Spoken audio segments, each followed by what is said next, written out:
Good evening, everyone.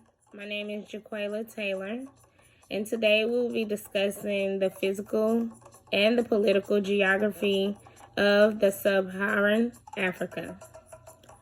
Africa, which is the second largest continent, ranging at almost 3 times the size of the United States, began approximately 300 million years ago, when at the time it was called the last supercontinent, Pangaea.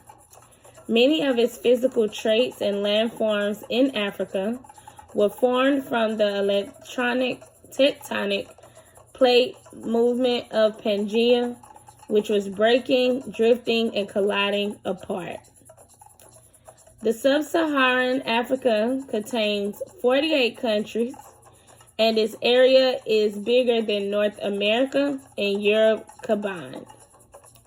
The Sahara Desert and the Sahel, which is the grassy transition zone between the desert and wetter climates of the south, have presented major physical obstacles to human habitation, although before the Sahel and Sahara was a more moist climate.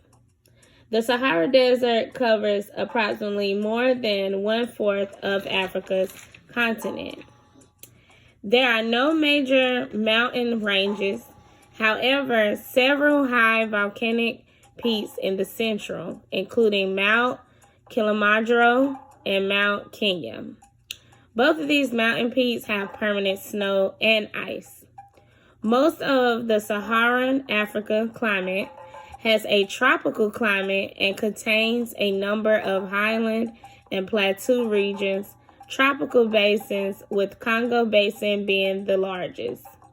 The average temp year-round normally is about 64 degrees Fahrenheit. Sub-Saharan Africa contributes to an increasing global carbon dioxide emission and potential climate change, primarily through deforestation. The region has made little contribution to the buildup of greenhouse gases. Most of sub-Saharan Africans practice subsistence agriculture, which is farming that provides food for only the farmer's family. Sub-Saharan Africa has a large, however, wet tropical zone, much of the region which is seasonally dry. And now to talk about the political geography. Despite a shift in sub-Saharan Africa toward more political freedoms, some governments remain authoritarian, non-transparent, and corrupt. In shifting towards systems with a greater transparency and aiming for political freedom, the reform for change has been blocked due to the conflict of interest.